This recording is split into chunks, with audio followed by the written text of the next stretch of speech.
Good morning friends. તો આજે new book CCCH 504 આની અંદર નવો યુનિટ 1 અણુઓની સમિતિ અથવા સિમેટ્રી ઓફ મોલિક્યુલ્સ. જુઓ, આ જે પોઈન્ટ છે તદ્દન નવો છે.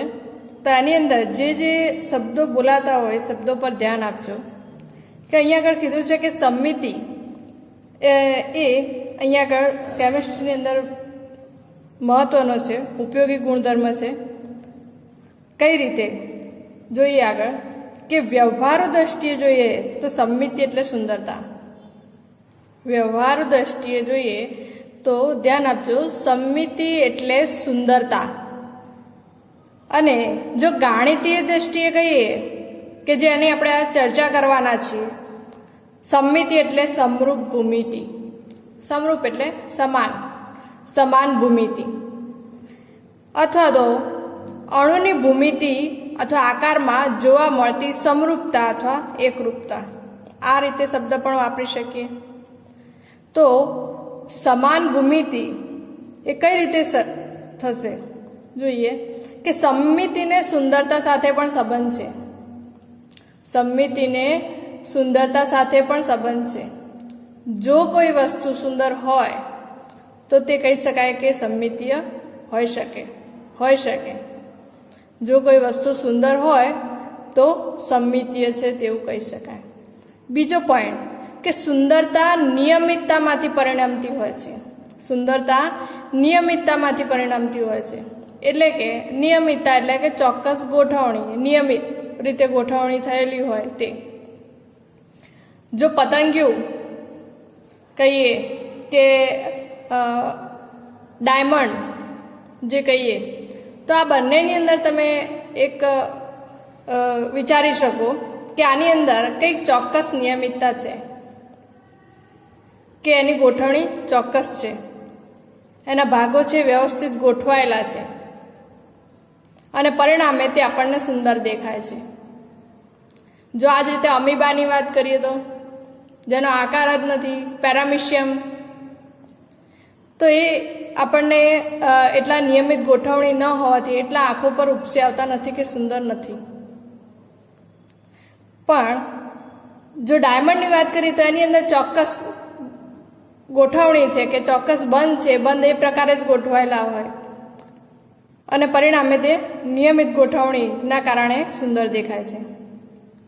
કોઈ પણ જગ્યાએ કોઈ અવ્યવસ્થિત ગોઠવણી હોય તો તે સુંદર નથી દેખાતી, પણ જો વ્યવસ્થિત ગોઠવણી હશે તો આપણને સુંદર દેખાય છે. જેટલું સુંદર હશે તેટલો તેનો સમિતિ સાથે એટલે કે સમિતિને સુંદરતા સાથે સંબંધ છે. હવે આપણે જે વાત કરવાના છીએ કે રાસાયણિક સંયોજનો માટે, તો કે રાસાયણિક સંયોજનોમાં પણ જે આવેલા પરમાણુઓ છે એ પરમાણુઓ ચોક્કસ ગોઠવણી ધરાવતા હોય છે અને પરિણામે ચોક્કસ પ્રકારની ગોઠવણી ધરાવતા હોવાને કારણે તેઓ આકાર અને દેખાવ ધરાવતા હોય છે અને વધતા ઓછા પ્રમાણમાં નિયમિતતા અથવા સમિતિ ધરાવતા હોય છે. વધતા ઓછા પ્રમાણમાં સમિતિ અથવા નિયમિતતા ધરાવતા હોય છે. તો અહીંયા આગળ કે કદાચ કોઈ એક એક્ઝામ્પલ લઈએ કે મિથેન લઈએ, CH4. તો CH4 ની અંદર ખબર છે કે એની રચના જે છે સમચતુષ્ફલકીય છે. સમચતુષ્ફલકીય તો કે સમચતુષ્ફલકીયની અંદર આપણને ખબર છે કે નીચે જે 3 પરમાણુ છે પિરામિડ આકારે અને ઉપર હાઇડ્રોજન છે એ ઉપરની બાજુએ ગોઠવાયેલો છે, એટલે કે સમચતુષ્ફલકીય રીતે ગોઠવણી છે. તો આવો ચોક્કસ આકાર જે ચોક્કસ ગોઠવણી ધરાવે છે. જુઓ કે કાર્બનિક સંયોજનોના પરમાણુમાં ચોક્કસ પ્રકારની પરમાણુ ચોક્કસ રીતે ગોઠવાયેલા હોય છે અને પરિણામે તેનો આકાર અને દેખાવ આપણને મળી આવે છે અને પરિણામે તે નિયમિત અથવા સમિતીય હોઈ શકે છે. તો સમિતિ છે એ કઈ રીતે ઉપયોગી થશે કે હવે જોઈએ કે કોઈ પણ સંયોજન, સ્ફટિક કે અણુ સમિતીય છે એવું ક્યારે કહી શકાય. તો એના માટે કીધું કે 2 કે તેથી વધુ અવકાશમાંની ગોઠવણીઓ સહેલાઈથી પારખી કે ઓળખી ન શકાતી હોય અને તેમને ઓળખવાના માપદંડ સમિતિ તત્વો અને સમિતિ ક્રિયાઓ પર આધારિત હોય છે. જો એક વખત ફરીથી ધ્યાન આપજો કે 2 કે તેથી વધુ અવકાશમાંની ગોઠવણીઓ સહેલાઈથી પારખી કે ઓળખી ન શકાતી હોય અને તેમને ઓળખવાના માપદંડ સમિતિ તત્વો અને સમિતિ ક્રિયાઓ પર આધારિત હોય છે. તો અહીંયા આગળ આપણે કહીએ છીએ કે ભાઈ પતંગિયું છે તો એની ચોક્કસ ગોઠવણી છે ને સુંદર છે, પણ ચોક્કસ ગોઠવણી કઈ? તો કે એની બે પાંખો છે, એ પાંખો ગોઠવાયેલી છે, બે આંખો વ્યવસ્થિત ગોઠવાયેલી છે, એ કઈ જગ્યાએ અને કઈ રીતે ગોઠવાયેલી છે? જો કે બે કે તેથી વધુ અવકાશમાંની ગોઠવણીઓ સહેલાઈથી પારખી કે ઓળખી ન શકાતી હોય અને તેમને ઓળખવાના માપદંડ માટે સંમિતિ તત્વો કે સંમિતિ ક્રિયાઓ પર આધારિત છે. એટલે આપણે પહેલાં તો એ જાણવું પડે કે આની આ વસ્તુ જે છે એ વ્યવસ્થિત આ પ્રકારે ગોઠવાયેલી છે. એટલે એના માટે કાં તો સંમિતિ તત્વો કાં તો સંમિતિ ક્રિયાઓ જાણવી જરૂરી છે. તો આમ સંમિતિ તત્વો અને સંમિતિ ક્રિયાઓ કોને કહી શકાય? સંમિતિ તત્વો અને સંમિતિ ક્રિયાઓ કોને કહી શકાય એના વિશે માહિતી મેળવવી જોઈએ. તો અહીંયા આગળ જોઈએ કે સંમિતિ તત્વો અને સંમિતિ ક્રિયાઓ. પહેલાં તો આ સ્ટાર્ટ કરી તે પહેલાં કે જે સંમિતિ જે વસ્તુ છે એ કાલ્પનિક વસ્તુ છે કે જેની કલ્પના સારી હશે તે એને સારી રીતે સમજી શકશે. જેમ કે મેં અત્યારે હમણાં તમને ઉદાહરણ આપ્યું જે CH4 છે, મિથેન, કે જેનો આકાર સમચતુષ્ફલકીય છે. તો અહીંયા આગળ તમારા મગજમાં એ વસ્તુ ક્લિયર થવી જોઈએ કે આ વસ્તુ આ પ્રકારે છે. મેં ભલે અહીંયા આગળ એ નથી દોરી, પણ તમારા મગજમાં એ વસ્તુ હોવી જોઈએ કે એનો 3 પિરામિડ આકારે ગોઠવાયેલો હશે, ઉપર એક હાઇડ્રોજન હશે, આ પ્રકારે સમચતુષ્ફલકીય રચના હશે. એટલે કે પરમાણુઓ ચોક્કસ ગોઠવણી દર્શાવતા હશે, ચોક્કસ ગોઠવણી દર્શાવતા હશે કે એક H ઉપર જ રહેશે, 3 H આ પ્રકારે નીચે જ રહેશે પિરામિડ આકારે, અને આ રીતે ચોક્કસ ગોઠવણી હશે તો જ એનો ચોક્કસ આકાર બનશે અને પરિણામે તે સમમિતીય અથવા અસમમિતીય રહેશે. તો અહીંયા આગળ આ જે સમમિતીય વસ્તુ કહી છે, જે સિમેટ્રી છે, એ કાલ્પનિક વસ્તુ છે કે જેની ઇમેજિનેશન સારી હશે તે સિમેટ્રી સરળતાથી સમજી શકશે. સંમિતિ તત્વો અને સંમિતિ ક્રિયાઓ, આ જે શરૂઆતનો ભાગ છે બહુ ઇમ્પોર્ટન્ટ છે કે જેના દ્વારા આગળના જે છે તમે જે એક્ઝામ્પલ જોઈશું એ તમે સારી રીતે સમજી શકશો. તો શક્ય એટલી કોશિશ કરજો કે તમે ધ્યાન આપી શકો કે સંમિતિ તત્વો અને સંમિતિ ક્રિયાઓ કોને કહી શકાય. એને મગજમાં બેસાડજો કે શું કહેવા માગે છે, સંમિતિ તત્વો અને સંમિતિ ક્રિયા શું કહેવા માગે છે એ મગજમાં બેસાડો. તો કે અણુઓમાં કલ્પેલી બિંદુ, રેખા કે સમતલ, અણુઓમાં કલ્પેલી બિંદુ, રેખા કે સમતલ જેથી ભૌમિતિક આકૃતિઓ કે જેની આસપાસ અનુક્રમે ઉત્ક્રમણ, ભ્રમણ અને પરાવર્તન કરાવતા મળતી રચના મૂળ રચના પર બંધ બેસતી કે મૂળ રચના પાછી મળે તો બિંદુ, રેખા, સમતલ સંમિતિ તત્વ અને ભ્રમણ, પરાવર્તન, ઉત્ક્રમણ જેવી ક્રિયાઓ સંમિતિ ક્રિયાઓ તરીકે ઓળખાય છે. ધ્યાન આપજો. કોઈ એક અણુ લીધો છે, હવે એ અણુ માટે આપણે કોઈ એક બિંદુ તપાસીએ છીએ અને એ બિંદુ લઈ અને એના પર ઉત્ક્રમણ ક્રિયાવિધિ કરાવીએ છીએ. તો જે બિંદુ લીધું હોય તે બિંદુ સંમિતિ તત્વ અને જે ક્રિયાવિધિ કરાવી હોય કે ઉત્ક્રમણ ક્રિયાવિધિ કરાવી તો એ સંમિતિ ક્રિયા. હું જે બોલું છું એ ધ્યાન આપજો કે અણુની અંદર રેખા લીધી, આ વખતે બિંદુ નથી લીધી, રેખા લીધી. હવે એ રેખાને અનુલક્ષીને ભ્રમણ કરાવીએ છીએ. ભ્રમણ કરાવતા જે પણ રચના મળે છે એ મૂળ જે રચના મળે છે એ રચના મૂળ રચના હોય કે અભિન્ન રચના. તો અહીંયા જે રેખા જે છે એ રેખા શું કહેવાશે? સંમિતિ તત્વ, અને ભ્રમણ છે શું કહેવાશે? સંમિતિ ક્રિયા. જો આ જ પ્રકારે હું હવે અત્યારે બિંદુ, રેખા નથી લેતી, સમતલ લઉં છું, અણુની અંદર સમતલ લઉં છું અને ક્રિયાવિધિ કરાવું છું, પરાવર્તન ક્રિયાવિધિ.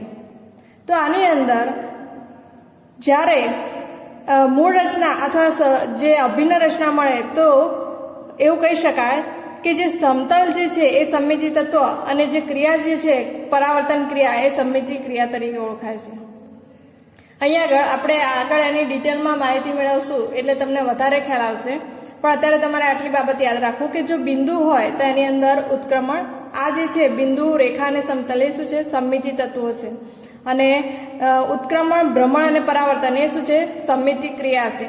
તો કે બિંદુ હોય તો શું કરી શકાશે? કે ઉત્ક્રમણ ક્રિયાવિધિ. રેખા હોય તો શું કરી શકાશે? ભ્રમણ ક્રિયાવિધિ. અને સમતલ હોય તો શું કરી શકાશે? પરાવર્તન ક્રિયાવિધિ. હવે કે જે આણ્વિક સંમિતિ છે કે અણુની આપણે સંમિતિ જાણીએ છીએ તો એનો શું ઉપયોગ છે? તો કે એનો ઉપયોગ ક્વોન્ટમ મિકેનિક્સ, રાસાયણિક બંધન, IR, રામન સ્પેક્ટ્રોસ્કોપી વગેરેની અંદર એનો ઉપયોગ કરી શકાય છે. તમને આની અંદર આટલી માહિતી ધ્યાનમાં રહી હશે. બિંદુ સંમિતિ તત્વો ઉપર ઉત્ક્રમણ ક્રિયાવિધિ, રેખા ઉપર ભ્રમણ ક્રિયાવિધિ અને સમતલ ઉપર પરાવર્તન ક્રિયાવિધિ. તો હવે આગળનો પોઈન્ટ જોઈએ. અહીંયા આગળ આપણે કંઈક આવું બોલતા હતા, મૂળ રચના, સમતુલ્ય રચના, અભિન્ન રચના. તો આ શું છે એ આપણે આગળ જોવાનું છે. તો સમતુલ્ય રચના, તો કે સમતુલ્ય રચના કોને કહી શકાશે? ચલો કે જોઈએ કે એક અણુ લીધો છે. હવે આ અણુ ઉપર જે અણુ છે એ જે સમતલ છે સમતલના સમાન છે, એટલે કે આ પ્રકારે ષષ્ટકોણ છે. બેન્ઝીન લીધો છે અને આની અંદર અહીંયા આગળ શું કીધું છે કે અણુ ઉપર કોઈ એક રેખા લેવામાં આવે છે. આ રેખા લીધી અથવા કોઈ ક્રિયા કરાવી છે. તો આ રેખા લીધી. હવે એ રેખાને અનુલક્ષીને હું એને ભ્રમણ કરાવું છું. શું કીધું કે અણુ ઉપર કરવામાં આવતી કોઈ ક્રિયાથી. તો મેં અહીંયા કઈ ક્રિયાવિધિ કરાવી છે? પહેલાં તો રેખા લીધી અને રેખા ઉપર કઈ ક્રિયાવિધિ કરાવી? ભ્રમણ ક્રિયાવિધિ કરાવી.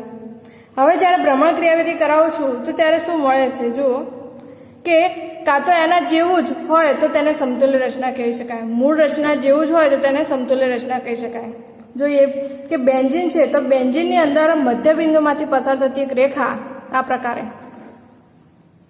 અને તેને સપાટીને લંબરૂપ અક્ષ ઉપર 60 ડિગ્રીનું ભ્રમણ આપવામાં આવે. આ પ્રકારે હું એને પકડી અને એને 60 ડિગ્રીનું ભ્રમણ આપું છું. જ્યારે 60 ડિગ્રીનું ભ્રમણ આપશું ત્યારે ક્યાં આવશે? કે ડાબી બાજુએ 60 ડિગ્રીનું ભ્રમણ આપું છું તો કઈ બાજુએ આવશે? તો કે અહીંયા આગળ 1 હતું, 60 ડિગ્રી અહીંયા આગળ આવશે તો અહીંયા આવશે 1. જો લખેલું છે. પછી એ જ પ્રકારે 2 આ બાજુ હતું તો 2 અહીંયા આવશે નીચે, એક સ્ટેપ નીચે ખસશે અને આ પ્રમાણે આપણને એની રચના મળશે. એટલે કે મૂળ રચના પર બંધ બેસતી, અથવા એવું કહી શકાય કે એના જેવું જ છે, એ નથી, એના જેવું જ. બરાબર? તો પરિણામે અને એ સિવાય જો 360 ડિગ્રીનું ભ્રમણ આપવામાં આવે, જો 360 ડિગ્રીનું ભ્રમણ આપવામાં આવે તો 360 વખતે શું થશે? આ જે 1 છે આખો ફરી અને ક્યાં આગળ આવી જશે? એઝ ઇટ ઇઝ જે જગ્યા પર હતો તે, એટલે એની જ રચના બતાવે.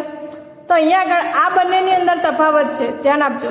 સમતુલ્ય રચના, અભિન્ન રચના કોને કહી શકાય? કે અહીંયા આગળ કે જુઓ કે મૂળ રચના જેવું જ છે, એના જેવું જ, તો સમતુલ્ય રચના.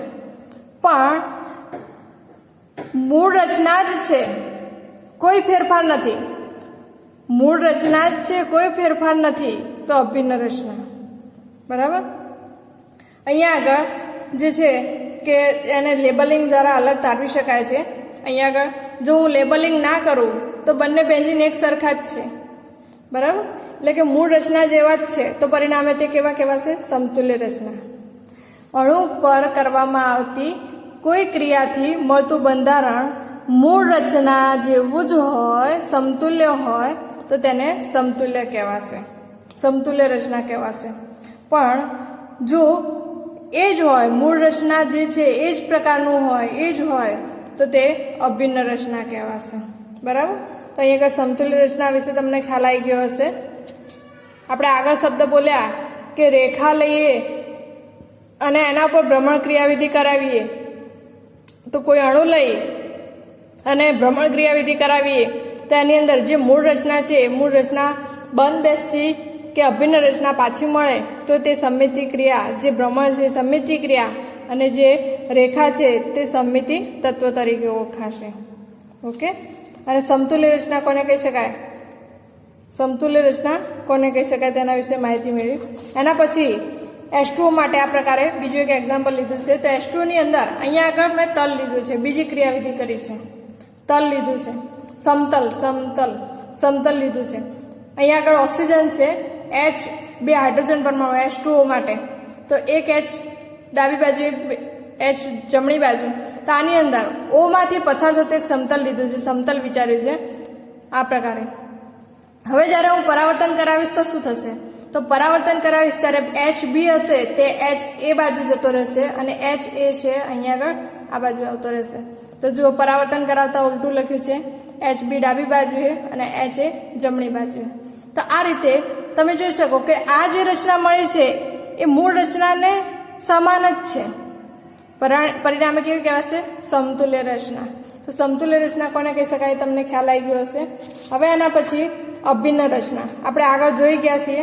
અભિન્ન રચના શું કીધું છે કે મૂળ રચનાથી અલગ ઓળખી શકાતું નથી. અણુ પર કોઈ ક્રિયા કરવાથી મૂળ રચનાથી તે અલગ ઓળખી શકાતું નથી. મૂળ રચના જ છે જે પહેલાં લીધી હતી અણુની એવી ને એવી જ રચના છે. જુઓ કે અહીંયા આગળ બેન્ઝીન લીધું છે, અહીંયા આગળ આ પ્રકારે એની એક અક્ષ વિચારી છે, રેખા વિચારી છે. હવે આ રેખા જે છે એ આ પ્રકારે છે. હવે રેખાને હું ભ્રમણ આપું છું. કેટલું આપું છું? 360નું ભ્રમણ. તો અહીંયાથી સ્ટાર્ટ કરીને 360નું ભ્રમણ આપીશ એટલે ક્યાં આગળ જશે?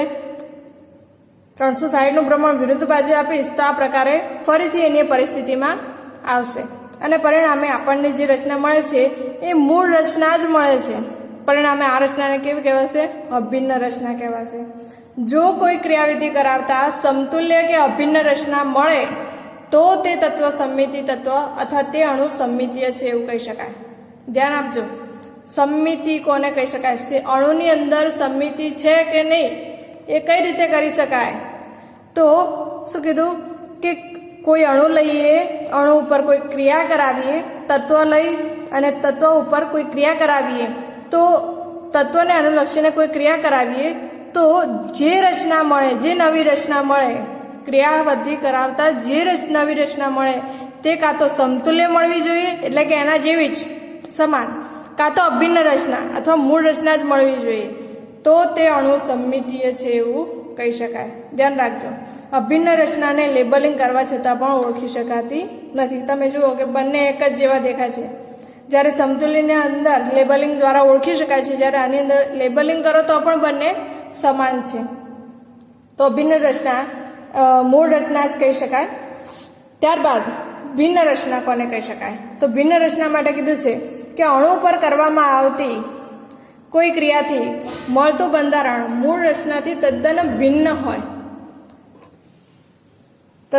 ભિન્ન હોય અને લેબલિંગ કર્યા સિવાય પણ સહેલાઈથી ઓળખી શકાતું હોય તો તેવી રચનાને ભિન્ન રચના કહેવાય છે. જોઈએ કે અહીંયા આગળ મેં કોઈ એક અણુ લીધો છે PTCl4. હવે આની અંદર મેં કોઈ એક રેખા વિચારી છે આ પ્રકારે, એટલે કે જે સમતલ છે એ સમતલને લંબ આ પ્રકારે રેખા વિચારી છે. હવે આને અનુલક્ષીને હું ભ્રમણ આપું છું. ધ્યાન આપજો, 45 ડિગ્રીનું ભ્રમણ આપું છું. અહીંયા આગળ આ બંને વચ્ચે જે ખૂણો છે કેટલો છે? 90 ડિગ્રીનો. આ બંને વચ્ચે જે ખૂણો છે કેટલો છે? 90 ડિગ્રીનો. હું ભ્રમણ આપું છું ત્યારે કેટલો થશે? હાફ જ આપશે, 45. એટલે કે આ જે Cl છે એ ક્યાં આગળ આવશે? અહીંયા આ બાજુ આવશે, જોર દોરેલો છે. ફરીથી 45 આપું, એ જ પ્રકારે દરેકે દરેક Cl રોટેટ થશે અને આ જે પરિસ્થિતિ છે એના કરતાં 45 ડિગ્રીના ખૂણે જે રીતે ભ્રમણ આપ્યું છે એ પ્રકારે ગોઠવાશે. હવે તમે જોઈ શકો કે આ બંને રચનાઓ તદ્દન અલગ છે, તદ્દન ભિન્ન છે. અણુ ઉપર ક્રિયાવિધિ કરતા પણ તે મૂળ રચના કરતાં અલગ દેખાઈ આવે છે. તેને લેબલ કરો તો પણ, લેબલ ના કરો તો પણ તે અલગ ઓળખાઈ આવે છે અને પરિણામે આ રચના છે જે ભિન્ન રચના કહેવાશે. બરાબર? અને જો ભિન્ન રચના મળે આ પ્રકારની તો તે અણુ સમમિતિ ગણાતો નથી. સમમિતિ ગણાવવા માટે કીધું છે કે જો કોઈ અણુ સમમિતીય હોય તો તેના માટે સમતુલ્ય કે અભિન્ન રચના મળવી જરૂરી છે. ભિન્ન રચના મળે તો તે માન્ય ગણાતું નથી. આમ અણુની સમમિતિ કઈ રીતે મળશે? કે આણ્વિક સમમિતિ કોને કહી શકાય? કોઈ વ્યાખ્યા પૂછે કે અણુની સમમિતિ, આણ્વિક સમમિતિ કઈ રીતે મળશે? તો અણુ ઉપર ભ્રમણ, પરાવર્તન, ઉત્ક્રમણ વગેરે ક્રિયા કરાવવા છતાં જો તેના બાહ્ય દેખાવમાં ફેરફાર ન થાય, એટલે કે સમતુલ્ય કે અભિન્ન રચના મળતી હોય તો અણુમાં રહેલી આ સમમિતિને આણ્વિક સમમિતિ કહે છે. અને અહીંયા આગળ ધ્યાન આપજો કે જે રેખા આપણે બોલીએ છીએ તેને શું કહે છે? સમમિતિ અક્ષ. જે તલ છે, તલ બોલીએ અથવા જે સમતલ લઈએ છીએ એને શું કહેવાય? સમમિતિ તલ. જે સમમિતિ કેન્દ્ર બિંદુ લઈએ એને શું કહેવાય છે? સમમિતિ કેન્દ્ર. અયોગ્ય ભ્રમણ વગેરેને અનુલક્ષીને અણુમાં રહેલી સમમિતિને તે અણુની આણ્વિક સમમિતિ નક્કી કરવામાં આવે છે. તો અહીંયા અણુની સમમિતિ કોને કહી શકાય એના વિશે તમને ખ્યાલ આવ્યો હશે. અણુની સમમિતિ, આટલા શબ્દો તો મગજમાં ગયા હશે. બિંદુ, રેખા, ત્યારબાદ કેન્દ્ર, એના અનુલક્ષીને જે ક્રિયાવિધિ ભ્રમણ, પરાવર્તન, ઉત્ક્રમણ, આટલા શબ્દો તો ધ્યાન ગયા હશે. આ ઉપરાંત સમતુલ્ય રચના, અભિન્ન રચના, તુલ્ય અભિન્ન રચના, આટલી માહિતી મેળવી. હવે એના પછી તુલ્ય પરમાણુઓ. તો તુલ્ય પરમાણુ કોને કહી શકાય?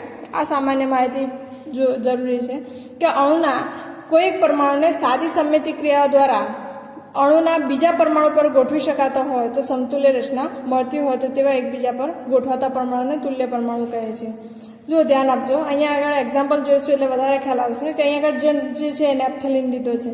હવે જે નેપ્થેલિન છે એ નેપ્થેલિન ઉપર હું કોઈ પણ ક્રિયાવિધિ કરાવું, ભ્રમણ ક્રિયાવિધિ કરાવું, પરાવર્તન કરાવું કે ઉત્ક્રમણ, કોઈ પણ ક્રિયાવિધિ કરાવું તો ક્રિયાવિધિ કરાવતા જે આલ્ફા છે એ આલ્ફા ઉપર જ પરમાણુ મળે છે.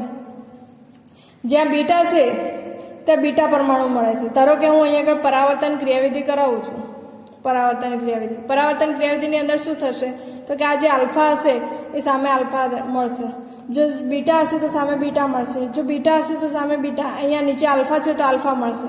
તો આ પ્રકારે જો સામસામેની બાજુએ કોઈ પણ ક્રિયાવિધિ કરાવો, ભ્રમણ કરાવો, પરાવર્તન કરાવો કે ઉત્ક્રમણ કરાવો, કોઈ પણ ક્રિયાવિધિ કરાવતા તેના જેવો જ એટલે કે સમતુલ્ય કે અભિન્ન રચના મળતી હોય તો તે પરમાણુ શું કીધું છે તેવા એકબીજા પર ગોઠવાતા પરમાણુને શું કહી શકાશે? તુલ્ય પરમાણુ. તો અહીંયા આગળ આ પ્રકારે એની અંદર કોઈ પણ ક્રિયાવિધિ કરો પણ અહીંયા પરાવર્તનને જો ધ્યાનમાં લઈએ તો પણ જે છે પરાવર્તનને પરિણામે અહીંયા ઉપર જે આલ્ફા છે તો આ બાજુ આલ્ફા મળે છે. તો આ પ્રકારે જે આલ્ફા પરમાણુ છે કેવા કહેવાશે? સમતુલ્ય કહેવાશે. અહીંયા સામે બીટા છે તો બીટા મળે છે તો કેવા કહેવાશે? બીટા પરમાણુ. કે કોઈ પણ ક્રિયાવિધિ કરાવતા જે પરમાણુ છે પરમાણુ એના જ મળતા હોય, એ જ પરમાણુ એકબીજા પર ગોઠવી શકાતા હોય તો તેને તુલ્ય પરમાણુ અથવા સમતુલ્ય પરમાણુ કહી શકાશે. જો અહીંયા એક્ઝામ્પલ આપ્યું છે કે PTCl4.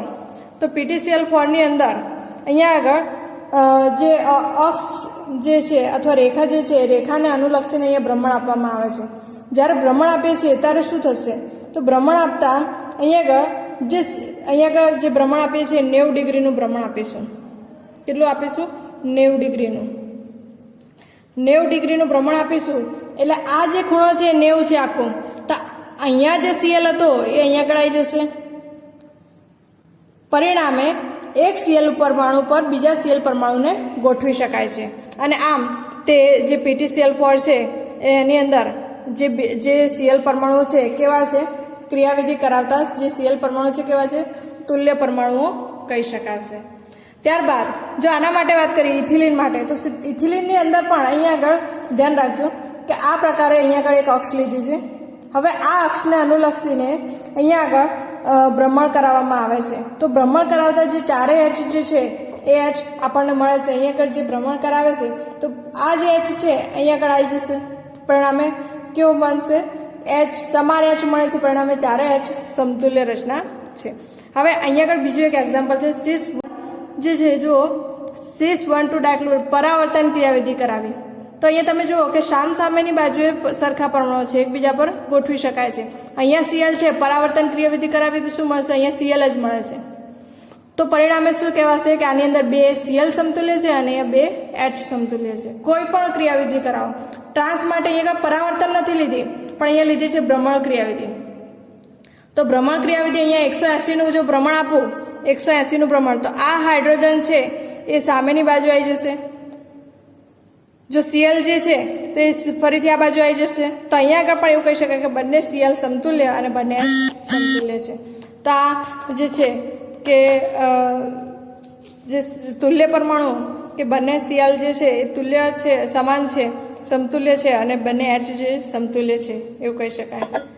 હવે આગળ નવો પોઈન્ટ આની અંદર સમમિતિ શું કહેવાય જે છે કે ભાઈ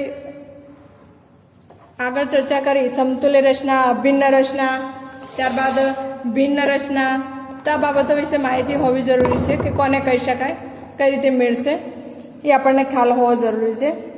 બીજું કે સમમિતિ ક્રિયા. હવે સમમિતિ ક્રિયા કોને કહી શકાય તો કે વસ્તુ કે અણુ પર કોઈ વિધિ કરવામાં આવે કે જેથી મળતું નવું બંધારણ મૂળ બંધારણને સમતુલ્ય કે અભિન્ન હોય તો તેવી વિધિને સમમિતિ વિધિ કહે છે. અહીંયા આગળ સમમિતિ ક્રિયા અણુને તેની સમતુલ્ય કે અભિન્ન રચના સાથે લઈ જાય છે. સમમિતિ ક્રિયા કોને કહી શકાય? ધ્યાન આપજો. અણુ ઉપર શું કરીએ છીએ? કોઈ વિધિ કરવામાં આવે, કોઈ ક્રિયાવિધિ કરવામાં આવે અને પરિણામે જે નવું બંધારણ મળશે એ મૂળ બંધારણને સમતુલ્ય કે અભિન્ન હોવું જોઈએ. સમતુલ્ય એટલે કે સમાન અથવા અભિન્ન એટલે કે એ જ મળવું જોઈએ તો તે વિધિ, જે વિધિ કરાવી એ વિધિને અથવા જે ક્રિયા કરાવી તેને સંમિતિ ક્રિયા કહેવામાં આવે છે. તો અહીંયા આગળ જોઈએ અલગ અલગ ક્રિયાવિધિ આપણે આગળ જોઈને આ સંમિતિ ક્રિયા કઈ કઈ હોઈ શકે. તો ભ્રમણ હોઈ શકે, પરાવર્તન હોઈ શકે, ઉત્ક્રમણ હોઈ શકે. તો જોઈએ કે એવું કંઈ છે કે નહીં, સંમિતિ ક્રિયા એ છે કે નહીં. તો ભ્રમણ, તો અણુમાંથી પસાર થતી કોઈ એક અક્ષ ઉપર ભ્રમણ આપતા મળતું બંધારણ મૂળ બંધારણને સમતુલ્ય કે અભિન્ન હોય તો તે ભ્રમણ વિધિને સંમિતિ વિધિ કહે છે. શું કીધું છે કે અહીંયા આગળ બેન્ઝીન લીધું છે, આપણે આગળ ચર્ચા કરીને આવ્યા છે. આની અંદર સેમ એનું જ છે, ફક્ત સંમિતિ ક્રિયાની માહિતી આપી છે. જે સંમિતિ ક્રિયા અથવા ભ્રમણ ક્રિયાવિધિ, સંમિતિ વિધિ કોને કહી શકાય? તો શું કીધું છે કે અહીંયા આગળ કોઈ એક રેખા વિચારીએ અથવા કોઈ અક્ષ વિચારીએ અને એને અનુલક્ષીને ભ્રમણ આપીએ તો મૂળ રચના જે છે મૂળ રચના મળે કાં તો સમતુલ્ય રચના મળે, તેના જેવી જ મળે, મૂળ રચના જેવી જ, તો તે વિધિને સંમિતિ વિધિ કહેવામાં આવે છે. તો અહીંયા આગળ જોઈએ કે સેમ આગળ જોયું હતું તે રીતે કે 60 ડિગ્રીનું ભ્રમણ આપીએ છીએ તો 60 ડિગ્રીનું ભ્રમણ આપતા જે વંશ છે એ ડાબી બાજુએ એક પોઈન્ટ ખસશે અને આ પ્રકારે આપણને સમતુલ્ય રચના પ્રાપ્ત થશે. અને લેબલિંગ દ્વારા અલગ ઓળખી શકાય છે. જ્યારે અભિન્ન રચના છે એને લેબલિંગ કરો છતાં પણ અલગ ઓળખી શકાતી નથી, બંને સમાન જ દેખાય છે. મૂળ રચના જ છે તો એ અભિન્ન રચના કહેવાશે. તો અહીંયા આગળ ભ્રમણ ક્રિયાવિધિ કેવી ક્રિયાવિધિ કહેવાશે? અહીંયા ભ્રમણ કરાવ્યું, પરિણામે સમતુલ્ય અને અભિન્ન રચના મળે છે તો આ જે વિધિ છે એને સંમિતિ વિધિ કહેવાશે. એ જ પ્રકારે જો પરાવર્તન માટે જોઈએ તો પરાવર્તનની અંદર કે જો કોઈ એક તલ અણુનું એવી રીતે વિભાજન કરે કે જેથી તલને એક તરફનો ભાગ બીજી તરફના ભાગનો આરસી પ્રતિબિંબ થતો હોય તો તે તલને સંમિતિ તલ કહે છે. ધ્યાન આપજો. પહેલાં તો પરાવર્તન ક્રિયાવિધિ માટે કોઈ સંમિતિ તત્વ નક્કી કરવો પડે. જેમ આગળ આપણે અહીંયા આગળ જે ભ્રમણ ક્રિયાવિધિ કરાવી તો ભ્રમણ ક્રિયાવિધિ માટે આપણે સૌપ્રથમ એક રેખા લીધી, સંમિતિ તત્વ લીધો. આ સંમિતિ તત્વ લીધા પછી એના ઉપર ક્રિયાવિધિ કરાવી. તો એ પ્રકારે અહીંયા આગળ પરાવર્તન ક્રિયાવિધિ માટે પણ સૌપ્રથમ જે પરાવર્તન ક્રિયાવિધિ કરાવવી હોય તો તેના પહેલાં કોઈ સંમિતિ તત્વ લેવું પડે. અને પરાવર્તન માટે શું લઈ શકાય કે સંમિતિ તલ લઈ શકાય. સંમિતિ તલ કઈ રીતે લેવું ધ્યાન આપજો. સંમિતિ તલ કઈ રીતે લેવું?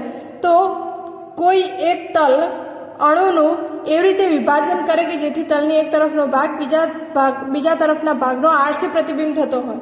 અહીંયા આગળ જુઓ એસ્ટ્રોનું એક્ઝામ્પલ લીધું છે તો ઓક્સિજન HA અને HB આ પ્રકારે ગોઠવેલા છે. હવે આની અંદર કોઈ એક તલ એવું લઈએ છીએ, આ પ્રકારે કોઈ એક તલ એવું લઈએ છીએ કે તેમાં આ સામસામેની બાજુ જો આ એક ભાગ છે અને આ બીજો ભાગ છે તો બંને એકબીજાના આરસી પ્રતિબિંબ છે. આ જે બંને જે ભાગ છે એકબીજાના આરસી પ્રતિબિંબ છે, સમાન છે. જો અહીંયા H અને અહીંયા Cl લખું તો આરસી પ્રતિબિંબ થશે નહીં, પણ અહીંયા બંને હાઇડ્રોજન પરમાણુ જ છે, પરિણામે શું કીધું છે કે બંને એકબીજાના આરસી પ્રતિબિંબ છે અને આવું સંમિતિ તલ લેવામાં આવે. આ જે તલ છે એને શું કહેવાય છે? સંમિતિ તલ. હવે આવા તલ ઉપર પરાવર્તન ક્રિયાવિધિ કરાવવામાં આવે. આ સંમિતિ તલને અનુલક્ષીને પરાવર્તન ક્રિયાવિધિ કરાવવામાં આવે અને પરાવર્તન ક્રિયાવિધિ કરતા સમતુલ્ય કે અભિન્ન રચના પ્રાપ્ત થાય તો આ પરાવર્તનને શું કહેવાશે? સંમિતિ વિધિ અથવા સંમિતિ ક્રિયા કહી શકાશે. તો અહીંયા આગળ જુઓ કે પરાવર્તન ક્રિયાવિધિ કરીએ છીએ તો પરાવર્તન ક્રિયાવિધિ કરતા શું થશે? તો કે H છે આ બાજુ ડાબી બાજુ અને H જે છે જમણી બાજુ આવી જશે અને પરાવર્તન ક્રિયાવિધિ આપણને જોવા મળશે જે આપણે અહીંયા બતાવે છે. આ કઈ રચના મળી? તો કે આ મૂળ રચના હતી અને આ શું મળ્યું? સમતુલ્ય રચના. સમતુલ્ય રચના. તો પરિણામે શું કહેવાશે? આ જે ક્રિયાવિધિ છે એ સંમિતિ ક્રિયાવિધિ કહેવાશે. ધ્યાન રાખજો.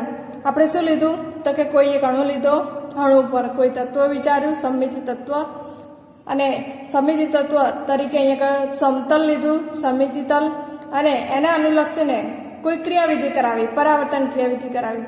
તો એના દ્વારા શું મળ્યું? તો કે મૂળ રચનાને અનુલક્ષીને સમતુલ્ય રચના પ્રાપ્ત થઈ. પરિણામે આ જે ક્રિયાવિધિ કરાવી તે કેવી કહેવાશે? સંમિતિ ક્રિયા કહેવાશે. જો સમતુલ્ય અભિન્ન ના મળે પણ ભિન્ન રચના મળે તો તે સંમિતિ ક્રિયા કહેવાશે નહીં. તે જ પ્રકારે ઉત્ક્રમણ ક્રિયાવિધિ. તો ઉત્ક્રમણ ક્રિયાવિધિ તો એના માટે કીધું કે અણુના બધા જ પરમાણુનું કોઈ કેન્દ્ર બિંદુમાંથી ઉત્ક્રમણ કરતા મૂળ રચનાને સમતુલ્ય કે અભિન્ન રચના પ્રાપ્ત થાય તો તે ઉત્ક્રમણને સમિતિ વિધિ કહે છે. ધ્યાન આપજો. સૌપ્રથમ તો અણુ લઈ લીધો. હવે આની અંદર કોઈ સમિતિ તત્વ નક્કી કરવું પડે તો સમિતિ તત્વ તરીકે આપણે શું લીધું છે? કેન્દ્ર, બિંદુ. તો આની અંદર બિંદુ નક્કી કરતા પહેલા કે જે આખો અણુ હોય એને એ અણુની વચ્ચેનો કોઈ એક મધ્ય પોઈન્ટ, કોઈ એક કાલ્પનિક બિંદુ કે જે કેન્દ્રમાં આવતું હોય, એની એક્ઝેક્ટ મધ્યમાં આવતું હોય તેવું કાલ્પનિક બિંદુ વિચારવામાં આવે. હવે એ કાલ્પનિક બિંદુને અનુલક્ષીને સામસામેની બાજુએ સમાન પરમાણુઓ આવતા હોય તો તે કેન્દ્ર જે છે, બિંદુ જે છે, કેવું જ કહેવાશે? સમિતિ બિંદુ કહેવાશે. અને હવે આને અનુલક્ષીને હવે આપણે જે કરવાના છે કે ઉત્ક્રમણ કરાવવાનું છે. તો ઉત્ક્રમણ કરતા એટલે કે સામસામેની બાજુએ સમાન પરમાણુઓ આવે તો સમતુલ્ય કે અભિન્ન રચના પ્રાપ્ત થાય તો ઉત્ક્રમણને સમિતિ વિધિ કહેવામાં આવે છે. જોઈએ કે અહીંયા આગળ જે છે કે H2O2 લીધું છે, H2O2. તો H2O2 નું જે સ્ટ્રક્ચર છે એની અંદર અહીંયા આગળ કાલ્પનિક મધ્યબિંદુ અહીંયા આગળ આ વચ્ચે વિચારી શકાય. હવે આ કાલ્પનિક મધ્યબિંદુ જે ઉત્ક્રમણ ક્રિયાવિધિ તો કે સામસામેની બાજુ સરખા પરમાણુ, જો હું આ પ્રકારે અહીંયા આગળ વિચારું કે સામસામેની બાજુએ સરખા અંતરે સમાન પરમાણુ દેખાય છે. આ મધ્યબિંદુથી આ બાજુએ ઓક્સિજન છે એટલા જ અંતરે અને આ મધ્યબિંદુથી આટલા જ અંતરે ઓક્સિજન છે. તો આ જે ક્રિયાવિધિ છે ઉત્ક્રમણ ક્રિયાવિધિ એને સમિતિ, જો સમાન પરમાણુઓ આવતા હોય, સમતુલ્ય રચના પ્રાપ્ત થતી હોય તો તેને શું કહેવાય છે? ઉત્ક્રમણને સમિતિ ક્રિયા અથવા સમિતિ વિધિ કહે છે. તો જુઓ કે આ પ્રકારે કરીએ તો જે અહીંયા એ છે સામેની બાજુએ પણ એટલા જ અંતરે આપણને એ મળી શકે છે. અહીંયા બી છે તો એટલા જ અંતરે સામે બી મળી શકે છે. જો આના માટે વિચારીએ તો અહીંયા આગળ એટલા જ અંતરે બી જે છે એની જગ્યાએ H એ મળી શકે છે અને અહીંયા એ છે તો એની જગ્યાએ બી મળી શકે છે. તો આ પ્રકારે ઉત્ક્રમણ ક્રિયાવિધિ કરી શકાય છે. અને અહીંયા જે રચના મળે છે, સમતુલ્ય રચના મળી છે આપણને પરિણામે, તે જે ક્રિયાવિધિ છે એ ક્રિયાવિધિને સમિતિ વિધિ અથવા સમિતિ ક્રિયા ઓળખી શકાય છે. હવે ભ્રમણ અને પરાવર્તન, એના પછીની જે ક્રિયાવિધિ છે ભ્રમણ અને પરાવર્તન.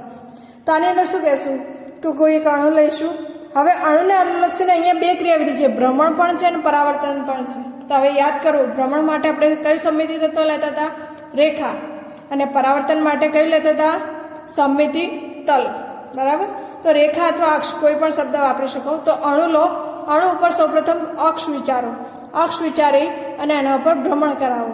ત્યારબાદ બીજા નંબરનો પોઈન્ટ પરાવર્તન કરાવવું છે. તો તેની અંદર તરત ને તરત તેને લંબરૂપ તલમાંથી પરાવર્તન કરતા શું કીધું? તલ પસંદ કરો. અને તલ પસંદ કર્યા બાદ લંબરૂપ તલમાંથી પરાવર્તન કરતા જો મૂળ રચનાને સમતુલ્ય કે અભિન્ન રચના મળતી હોય તો ભ્રમણ પરાવર્તન ક્રિયાવિધિ તરીકે ઓળખી શકાય છે. ભ્રમણ પરાવર્તન વિધિને સમિતિ વિધિ કહે છે. હવે આની અંદર નોંધવા જેવો પોઈન્ટ કે કોઈ પણ ક્રિયાવિધિ કરાવતા જો આપણને સમતુલ્ય કે અભિન્ન રચના મળતી હોય તો જ તે સમિતિ વિધિ અથવા સમિતિ ક્રિયા ઓળખાશે. જો આ પ્રકારે ન મળતું હોય, ભિન્ન રચના મળતી હોય તો તે સમિતિ વિધિ કહેવાતી નથી, તે સાદી વિધિ કહેવાય છે. તો અહીંયા આગળ આટલે સુધી રાખીએ છીએ. આની અંદર તમારે સમિતિ ક્રિયા જે છે સમિતિ ક્રિયા લખીને મોકલાવાનું. સમિતિની અંદર કે એની જે કરાવી કે ભાઈ સૌપ્રથમ ભ્રમણ, પરાવર્તન અને ઉત્ક્રમણ એ સમિતિ વિધિ છે કે નહીં, એક્ઝામ્પલ સાથે લખવાનું રહેશે. તો આટલે સુધી રાખીએ છીએ. Thank you.